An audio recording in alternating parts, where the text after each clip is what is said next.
Hello, JDs and gentlemen. Logan Sennhauser here, Sennhauser Racing Team with Sheila ChampCar Miata. And actually today we're going to be doing some work on the Ford too. Just no oil change, nothing too crazy. But I got to get this going in order to get that going.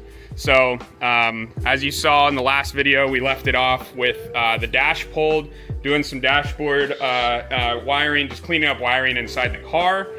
So we got to finish that up. I printed a new radio plate. I made a new one that covers up all the extra stuff I removed from the dash. This is the bezel.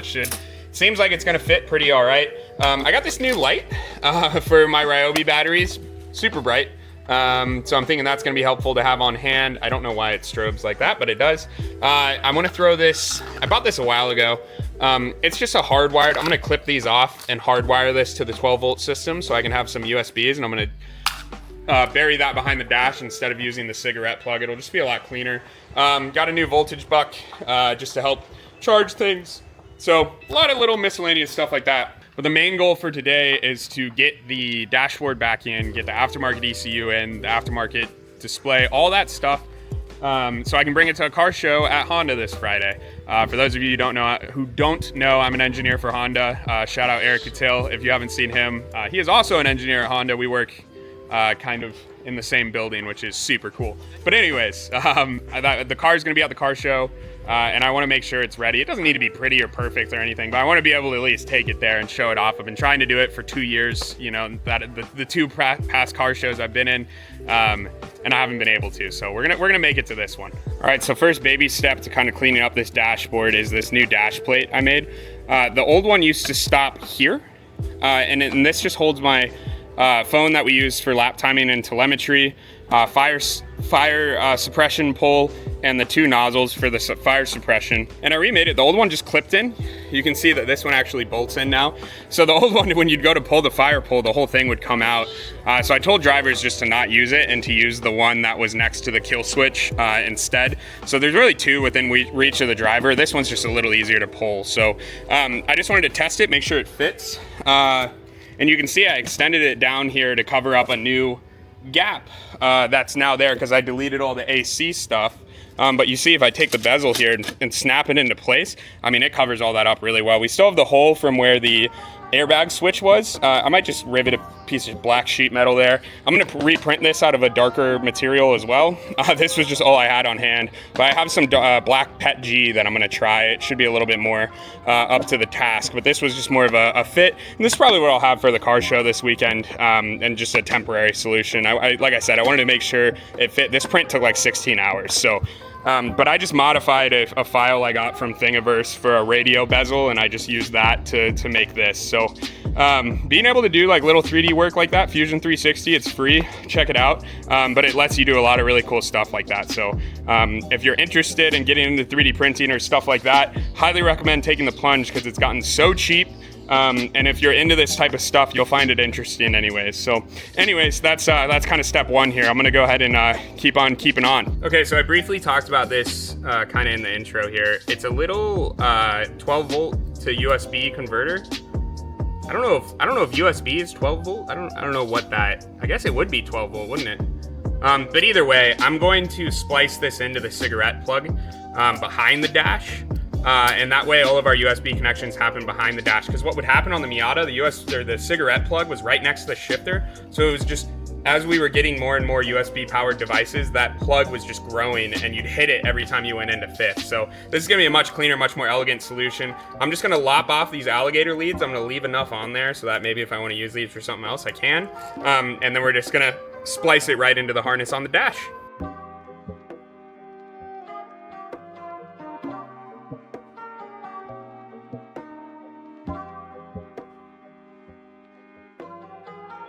Using some more of my favorite little melty connectors.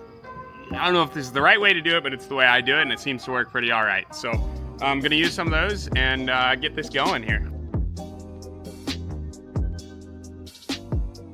All right, so we got that done. Just spliced in there real quick. Should be pretty stout, pretty solid.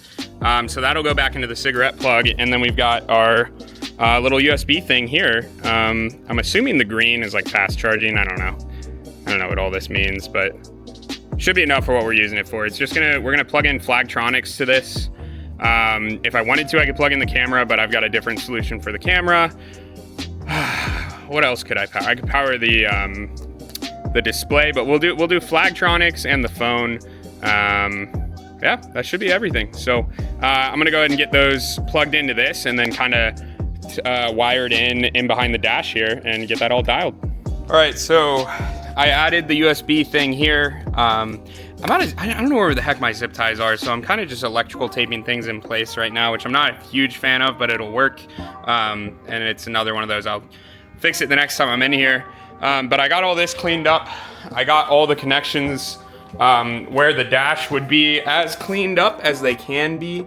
They're away from the pedal area. You can see I electrical taped some relays and connectors up to the what do you call that? The crash bar. It's part of the cage. I forget, dash bar, I think is what it's called. And then I added a ground under here, like a really solid ground under the dash. It's gonna be hard to see, but added that in there just in case. But all the other wiring I need to do with the dash in. So I'm gonna go ahead and toss the dash back in there. I feel bad because my goal was to do this like the right way really well. But like I said, I wanna get this to the car show this Friday. So we might have to take the dash back out again, but we don't have any events scheduled until September technically right now. So not too worried about it. A little bummed that it's not as perfect as I'd like it to be, but we're gonna start with the reassembly. So hopefully the next clip is the dash in there. I hope it goes easy. This thing's kind of heavy.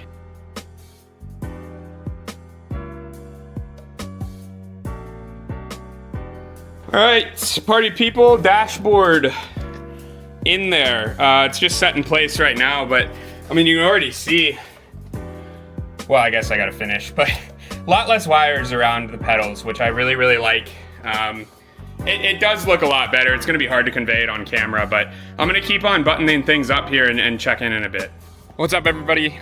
Day 2 of this same video. I didn't record a lot last night. I think I showed me putting the dash in, and that's about it.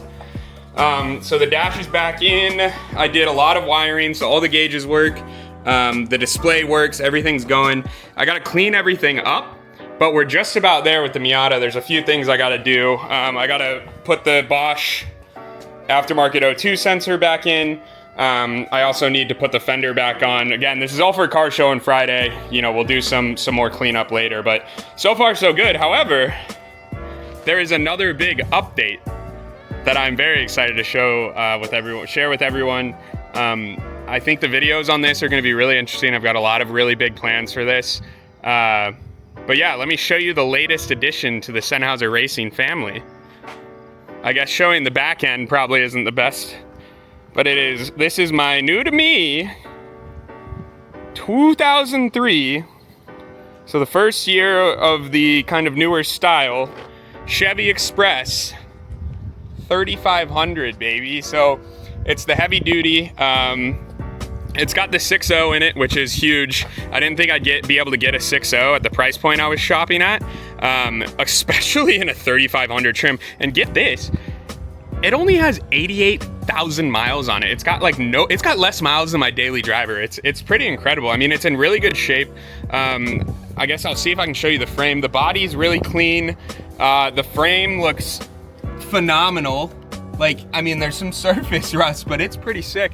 The kind of Debbie Downer part is this here. It's on both sides, in front and behind. It's not as bad here behind, but that rust that needs some attention big time. You can see it here and there. So that's gonna need some attention, and that's kind of outside of my skill range. That needs, you know, new panels welded on. So I'm gonna try and clean it up the best I can for the time being, but that's gonna have to go to a body shop, I think. But it's really interesting. Let me show you the interior. So, no radio, no AC, no cruise control. Like, there is nothing in this van. No power locks, no power windows. Like, it is a bare bones model. But it's interesting because it's got the windows like it's a passenger van, and maybe it was at some point, because normally the cargos didn't come with windows, but you can see there's no seats in here. And then in the passengers, they had like ducting and stuff, and a heater back here and stuff like that for the passenger side of things. which again, this one doesn't have. I don't know if it was taken out or what. So I compromised a little bit.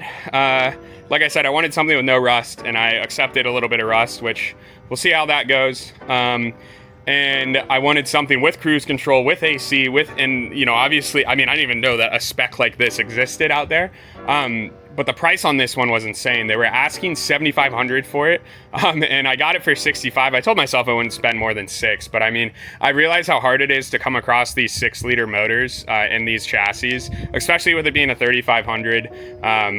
I just kind of went for it. Maybe not the best decision I've ever made, but I have a few gigs coming up and stuff that I kind of need a van for, and I didn't want to rent one and then, you know, end up buying this one anyways or something like that. So, like I said, it's hard to find these with the 6.0. I think it was a good deal. I'm pretty freaking happy with it, considering all the other ones with 6.0s that I found were like 10K and they had more rust than this. So, and double the miles. And then here's the other interesting thing. It's wild because someone also installed this like vent in it, this like skylight vent thing, which is aftermarket. So like, I don't know. I was told it was used for the city of Cincinnati and they used it as like a work van. I don't know what they used it for. And then it changed hands to someone who ran a sign shop. And then now it's in my hands. So I don't know. The drivetrain is great. It's the first V8 I've ever owned, first GM product. I really wanted something with an LS in it, and now I own an LS, which is the coolest shit ever. And the biggest thing is it tows like 10,000 pounds, which is, you know, that's enough for a trailer and 2 Miatas, which is perfect if I get this rental seat thing going. So there's a lot of plans in store for it. I want to be able to camp out of it, so we're going to throw a bed in here somewhere. Like I said, it doesn't have AC, so my plan, because it already has a hole in the roof, I'm going to install a rooftop AC thing. I'm going to install a cheap one, and we're just going to see what happens. You know, and that requires some extra battery stuff. So then I was like, I might as well throw some solar panels on top. And then if I'm putting solar panels on top, I might as well put a little deck on top for when we're at the track. So the scope creep's already pretty nuts. But there's a lot of potential here. So, and like I said, I got to get the rust on at some point. Maybe we'll throw an exhaust on it, maybe not. You can actually you can add cruise control back into these things. Hope if I unlocked it. It doesn't really matter. You can actually add cruise control back into them. There's a company that sells like the solenoid and the stock. It all looks OEM, and you just install it and it just works because the wiring harnesses on all these things, even if the options weren't selected, the plugs are still there. So that's the new van. I don't know what I'm gonna name it yet. I've thought about Vanessa the van, Ellie the Express. We're still brainstorming a little bit, but just wanted to introduce everyone to the newest van, or the newest car of the fleet. And there will be more videos coming up soon, but for this video, we're gonna get back to the Miata. All right, first mod of the new van is getting this goofy ass fan out of here. I don't know, I'm sure it gets hot in here with no AC. But this thing is rickety and old, and it's literally just Phillips head screwed into the dash, so we're gonna get rid of that. But no more fan, and now just some ugly holes. We'll figure that one out. Maybe I'll just live with it. It's not the end of the world. And here's what it is. This thing looks older than the car itself. Like, look at that 12-volt plug. And like the back of this unit that was just zip tied, like it's just no backing to. Seems mildly jank, so happy to get that out of there. It's pretty satisfying. I think gutting this thing is gonna be kind of cool, and then kind of building it back up once we get it down to the bones is gonna be a fun little process. So step 1 complete, here we go, let's go. Gonna be a late night here again, cause I drove this over here allegedly with no tags or anything, so I don't wanna move it. I wanna park it until I can get everything, you know, finalized on that front. So my girlfriend's gonna come pick me up, take me home, and then I'm gonna come back in Fiona, the Ford, and then we're gonna finish things up. So I'm gonna get as much done as I can before she gets here. So we're just gonna kick things off, kind of rapid fire it here. When we put the stock ECU back in, we also had to put the stock O2 sensor back in. So I need to pull that back out and put our aftermarket O2 sensor in. So we're gonna start with that. Should be quick and easy. All right, out with the old and in with the new old. Either way, O2 sensor's been swapped. I'm trying to think of what else I need to do. I need to finish putting some dash stuff together and kind of temporarily clean up some wiring. I think we're about there. We'll give it a start, make sure everything's working right. And then actually, I think I'm gonna take this car home tonight because I've been neglecting doing an oil change on my Ford. I need to get that done. Might actually do that tonight. And B, I don't think I'm gonna be back over here before Friday. So I don't really need to drive anywhere, so I think I'm just gonna take it home. I gotta check and see if it's gonna rain or anything like that. I also gotta put the fender back on, but we're most of the way there. I did wanna try and wire the oil pressure back in, but it's late at this point. I just wanna get the car together. So classic Logan shenanigans, but I'm gonna finish putting the dash together. I still need to put the hood on the display here, and then just make sure everything's kind of buttoned up enough for a car show. So yeah, ta-da! The front end is reassembled, bumpers reattached, splitters attached. It was a pain to get on. I don't know why. I felt like last time it wasn't that bad, so I'm wondering if something's bent, but either way, it's on there. However, I don't have any zip ties for the bumper or for the air dam in there, so I'm gonna stop at a gas station on the way home. Hope I can get some. If not, I'll get some tomorrow. It's not like it's gonna come off. It's just gonna look goofy as hell, just kind of sticking out like that. But wheels are back on. I replaced that broken wheel in the right rear, left rear. O2 sensor, the camera's in there. I'm testing it to see if I fixed the issues so that our live streams will start working again. I think I did. But outside of that, it's time to drop this thing on the ground and get ready to head home. Okie dokie, so we got Fiona in the garage. We've got nameless van. You probably won't even be able to see it. You can see the back of it. Parked out under a tree. I'm not a huge fan of it, but that's what we're doing for right now. I wish I would have paid for a paved space, but I didn't realize I'd be parking under a tree, but I digress. Sheila's gonna be my ship for the next few days. Fiona's gonna live here, and I'm just gonna pack all this up. So that's about all I got for right now. So yeah, kind of a fun little video, a lot of weird stuff. We had the dash out, we put it back in, we did some wiring, some quick, little less quick, little less dirty than previous wiring, but still quicker and dirtier than I'd like. But the aftermarket ECU's back in, Sheila's running, the wiring's way better than it was before. Fiona, I still have to do an oil change on. You saw the new van, we're super excited about that. Lots of stuff happening here at the Sennheiser Racing Team. So anyways, thank you for watching. Videos every Friday at 5:30, live streams every Monday at like 6 Eastern, something like that. Kind of depends on how my workflow is going. But yeah. Thanks for watching, everybody. I always appreciate it. Share it with your friends. Hit the like button if you liked it. If you didn't, hit the dislike. But leave me a comment. Let me know. I appreciate constructive criticism as much as I appreciate the thank yous and congrats. So, but thanks for watching. Socials are below. Discord's below if you want to ping me or anyone else from the channel. And I'm going to wrap it up there. So cheers, y'all. See you on the next one. Bye.